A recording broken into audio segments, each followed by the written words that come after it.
মাত্র ৬০টি ওষুধি গাছ দিয়ে শুরু করে এখন মাসে ১ লাখ টাকা আয় করছেন নাটোরের লক্ষ্মীপুর খোলাবাড়িয়া গ্রামের জয়নাল আবেদিন। শুরুটা ৬০টি গাছে হলেও কয়েক বছরের ব্যবধানে গড়ে তুলেছেন প্রায় ১ একর জমির উপর ৬০০ রকমের ওষুধি গাছের নার্সারি। এই গাছগুলোই ভাগ্য বদলে দিয়েছে জয়নাল আবেদিনের। এটা ২০০১ সাল থেকে আমরা ৭ জনে শুরু করছি।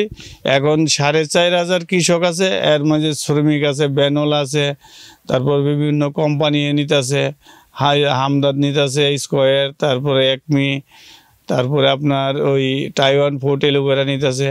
এখন কমপক্ষে ৭ থেকে ৮,০০০ মানুষ এই পেশায় জড়িত। এই ৭টা গাছ নিয়ে শুরু করে ৬ মাস পরই আমরা লক্ষ্মীপুরে গেছি। কবিরাজ জয়নাল আবেদিনের নেতৃত্বে নাটোরের লক্ষ্মীপুর খোলাবাড়িয়া ইউনিয়নে ১৫টি গ্রামে চাষ হচ্ছে ওষুধি উদ্ভিদ।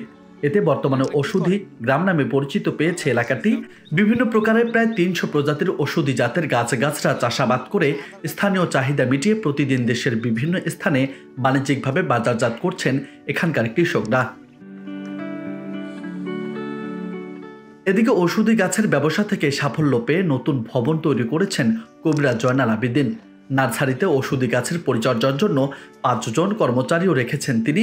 এতে কর্মচারীদের সংসারেও ফিরেছে সচ্ছলতা। জায়গা জায়গা সবাই আমার বাড়িতে আসে চারা নেওয়ার জন্য। সেখন ৩০০-র উপরে, এখন ৫০০-৬০০ আইটেম হয়েছে। এখন আমরা সংসার, আগে কষ্ট ছিল কিন্তু এখন চাউল ফাল নিয়ে স্বামী সংসার আল্লাহ দিতে আমাদের রোজগার এবং হয়েছে শ্রমিকদের টাকা পয়সা আমরা দিতে পারি। চাউল ফালের স্কুল কলেজের টাকা পয়সা আমরা জোগাড় করতে পারি। আমাদের সংসার এখন এই নার্সারির ঔষধি বাগানের যতগুলা গাছ, এর মধ্যে ৬০০ প্রজাতির ঔষধি গাছ আছে। এর মধ্যে আমার ২০০-র উপরে আমার মুখস্থই হয়ে গেছে। আমি ৪ বছর ধরে কাজ করি। আমি যে বেতন পাই, এ বেতন দিয়ে আল্লাহর রহমতে আমার সংসার চলতেছে। মামা যখন না থাকে আমি সকাল থেকে সন্ধ্যা পর্যন্ত আমি দেখাশোনা করি এবং যতগুলা রোগ নির্ণয় করে আমিও মোটামুটি যতটুকু শিখছি আমি ব্যক্তিগতভাবে এটা আমি একলাই চালিয়ে নিতে পারি মামা না থাকলেও। এই জায়গায় যত প্রকারের গাছগাছরা আছে আমাদের ইউনিয়নে নাই। এই খোলাবাড়িয়া আমার জয়নাল বাড়ি, এই জায়গায় যে ওষুধ গাছগাছরা আছে অত ইউনিয়নের মধ্যে নাই। বর্তমানে এলাকায় উৎপাদিত গাছ তাইওয়ান, জাপান, চীন, যুক্তরাষ্ট্র, যুক্তরাজ্য, আরব আমিরাত সহ ইউরোপের বিভিন্ন দেশে রপ্তানি করা হচ্ছে। এছাড়া শতাধিক প্রতিষ্ঠান এখানকার গাছগাছরার ওষুধ ও প্রসাধনী তৈরি করে রপ্তানি করছে। আমরা রাসায়নিক সারকে বিপরীত হিসাবে আমরা যে জৈব সারটা, যেটা ভার্মি কম্পোস্ট, কেঁচো সার, এই কেঁচো সারের যে প্রকল্পটা, এই কেঁচো সারের ইনাকে দেওয়া হয়েছে।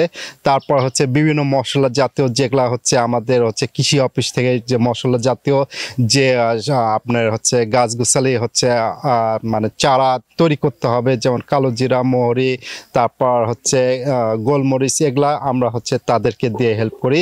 এবং কৃষি হচ্ছে ডিপার্টমেন্টকে ইনাদেরকে সহযোগিতা করার জন্য আমরা বিভিন্ন হচ্ছে মেলা করি। এই মেলাতে ইনাদেরকে আমরা একটা স্থান তৈরি করে দিই যে আমাদের লক্ষ্মীপুর খোলাবাড়ি ঔষধি চারা কীভাবে তৈরি হয়, এই বিষয়গুলো আমরা মেলাতে মানে তাদের দ্বারা হচ্ছে তাদের মুখ থেকে আমরা মানুষকে শোনাই।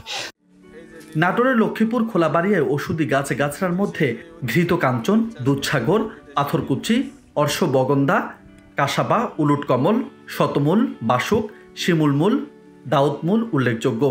কবিরাজ জয়নাল আবেদিনের মতো সঠিক পরামর্শ দিয়ে ওষুধি গাছের উৎপাদন বাড়াতে পারলে আন্তর্জাতিক বাজারে আরও চাহিদা বাড়বে বলে মনে করছেন বিশেষজ্ঞরা।